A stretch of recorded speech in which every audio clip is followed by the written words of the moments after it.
Halo Sobat YouTube, selamat datang di channel Anak Disco. Kali ini kita akan ngebahas 5 perusahaan startup terkaya di dunia. Tapi sebelum kita mulai, jangan lupa ditekan ya tombol subscribe dan lonceng.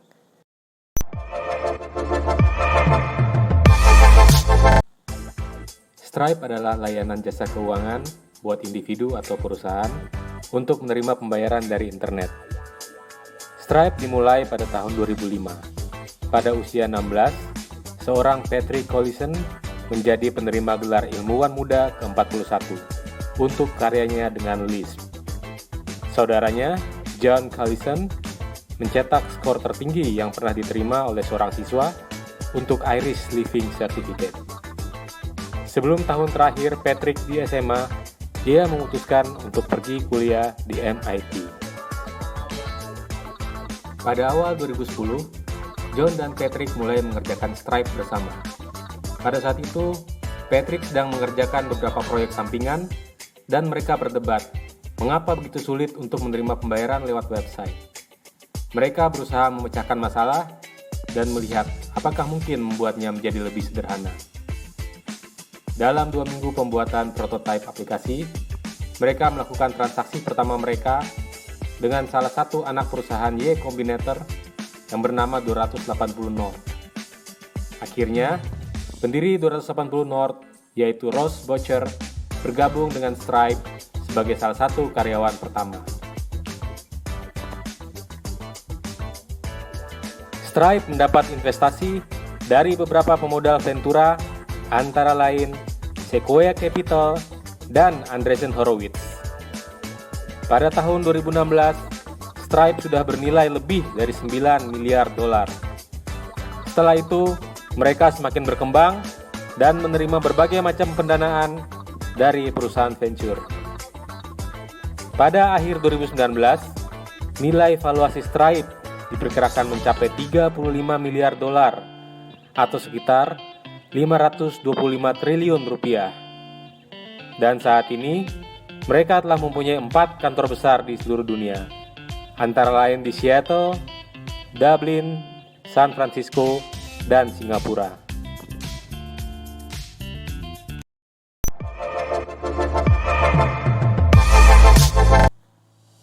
Pada tahun 2001, Elon Musk menggagas Mars Oasis, sebuah proyek untuk mendarat dan menanam tanaman di planet Mars, dalam upaya untuk mendapatkan kembali minat masyarakat untuk eksplorasi ruang angkasa. Suatu proyek yang cukup ambisius pada waktu itu. Untuk menjalankan proyek ini, Elon mencoba membeli roket murah dari Rusia, tetapi ia kembali dengan tangan kosong setelah gagal menemukan roket dengan harga terjangkau. Dalam penerbangan pulang, pria yang dijuluki The Real Iron Man ini menyadari bahwa ia dapat memulai sebuah perusahaan yang dapat membangun roket terjangkau yang ia butuhkan.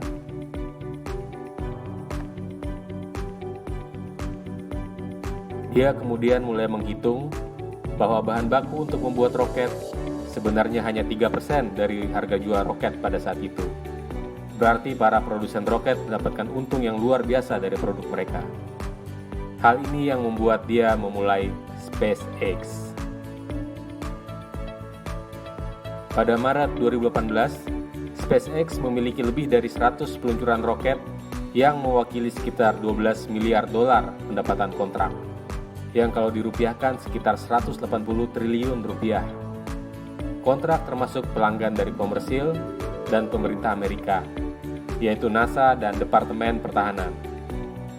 Saat ini, SpaceX memiliki valuasi sekitar 36 miliar dolar atau sekitar 540 triliun rupiah.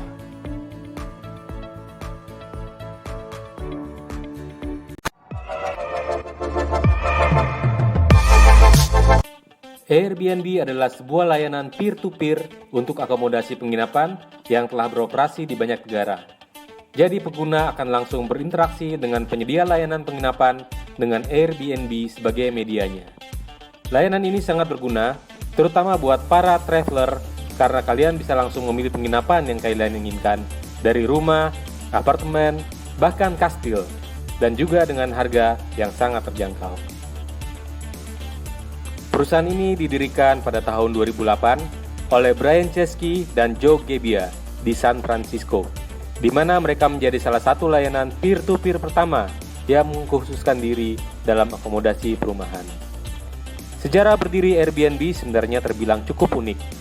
Pada tahun 2007, Brian Chesky dan Joe Gebbia bepergian ke sebuah konferensi tetapi tidak dapat membayar untuk penginapan mereka, sehingga mereka memutuskan untuk menyewakan sebagian apartemen mereka untuk membantu membayar biaya perjalanan. Hal ini memicu ide mereka.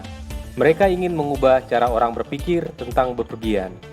Pada tahun 2009, mereka bermitra dengan Y Combinator dan memperluas penawaran terbatasnya.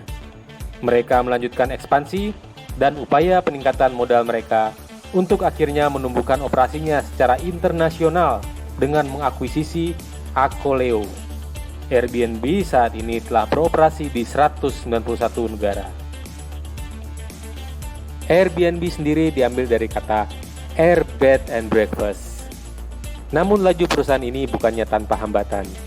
Pada musim panas 2016, atas permintaan 3 anggota Senat Amerika, Komisi Perdagangan mulai menyelidiki bagaimana Airbnb mempengaruhi biaya perumahan.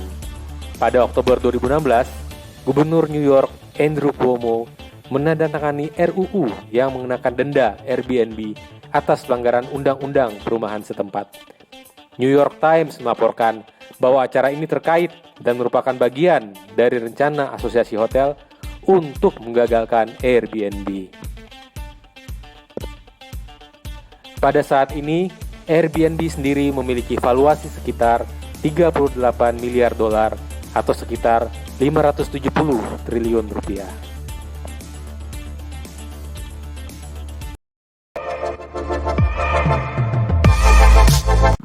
Didi Chuxing adalah perusahaan transportasi online yang berkantor pusat di Beijing. Kalau di Indonesia, Didi Chuxing ini kurang lebih seperti Gojek atau Grab. Perusahaan ini menyediakan berbagai layanan transportasi berbasis aplikasi, di antaranya taksi, mobil pribadi, bahkan sepeda. Juga layanan pengiriman, penyewaan, penjualan, bahkan sampai pengisian kendaraan listrik. Di Cina sendiri, platform Didi memiliki lebih dari 550 juta pengguna dan puluhan juta driver. Perjalanan Didi Chuxing dimulai dari tahun 2012. Didirikan oleh salah satu mantan karyawan Alibaba, yaitu Chang Wei. Awalnya bernama Didi Dache, yang kalau diartikan berarti ding-ding menelepon taksi. Lalu pada akhir 2012, Didi Dache mendapat awal pendanaan dari perusahaan venture, yaitu Tencent, yang menginvestasikan 225 miliar rupiah. Pada akhir 2013, dari hasil survei, pasar taksi online di Cina dikuasai oleh 2 pemain besar, yaitu Didi Dache yang didukung oleh Tencent dan Kuaidi Dache yang didukung oleh Alibaba Group. Diperkirakan sekitar 150 juta orang di Cina memakai aplikasi tersebut untuk memesan taksi. Semakin gencarnya persaingan mereka, ditandai dengan penggalangan dana yang masif dan agresif oleh kedua perusahaan. Didi berhasil mengumpulkan 700 juta dolar dan Kuaidi mengumpulkan 600 juta dolar dari investor swasta. Untuk mempertahankan pertumbuhan mereka di pasar transportasi terbesar di dunia.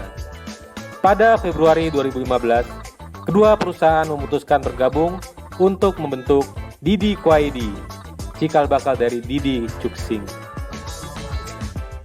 Pada tahun 2016, Didi Chuxing menjadi penguasa tunggal perusahaan transportasi online di Cina dengan mengakuisisi saingan terberat mereka, yaitu Uber Cina, dengan nilai yang sangat fantastis, yaitu 35 miliar dolar atau sekitar 525 triliun rupiah. Pada saat ini, Didi Chuxing Group melayani lebih dari 550 juta orang di 400 kota besar, dan nilai perusahaannya mencapai 51 miliar dolar atau sekitar 765 triliun rupiah.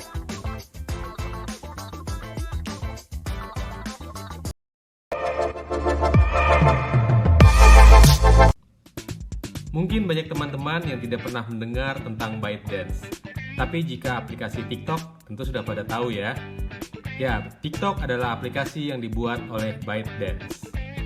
TikTok atau yang dikenal di Cina dengan nama Douyin adalah layanan sosial media berbagi video yang dimiliki oleh ByteDance, sebuah perusahaan yang berbasis di Beijing yang didirikan pada tahun 2012 oleh Zhang Yiming. Aplikasi ini digunakan untuk membuat video tarian pendek, lip sync, dan komedi. Pertama kali TikTok diluncurkan oleh ByteDance di Cina pada September 2016. Awalnya dengan nama Ame, sebelum rebranding ke TikTok pada Desember 2016. TikTok dikembangkan dalam 200 hari dan dalam kurun waktu setahun telah memiliki 100 juta pengguna dengan lebih dari 1 miliar video ditonton setiap hari. TikTok diluncurkan di pasar internasional pada September 2017 untuk pasar di luar Cina dengan platform iOS dan Android. Pada 23 Januari 2018, aplikasi TikTok berada di peringkat 1 di antara unduhan aplikasi gratis di toko aplikasi Thailand dan negara-negara lain. Dalam perjalanannya, untuk memperkuat basis pengguna, ByteDance telah mengakuisisi beberapa aplikasi platform video pendek seperti Flipagram dan Musical.ly. Salah satu keunggulan TikTok adalah menggunakan kecerdasan buatan untuk menganalisis minat dan preferensi pengguna melalui interaksi mereka dengan konten, dan menampilkan umpan konten yang dipersonalisasi untuk setiap pengguna, sehingga konten yang hadir di setiap pengguna akan berbeda-beda. TikTok telah diunduh sekitar 80 juta kali di Amerika dan 800 juta kali di seluruh dunia. Banyak selebriti dunia, termasuk Jimmy Fallon, Kevin Hart, hingga Chris Brown mulai menggunakan aplikasi ini, termasuk juga banyak selebriti di Indonesia. Saat ini valuasi ByteDance sebagai pemilik TikTok ditaksir sekitar 78 miliar dolar atau sekitar 1.170 triliun rupiah.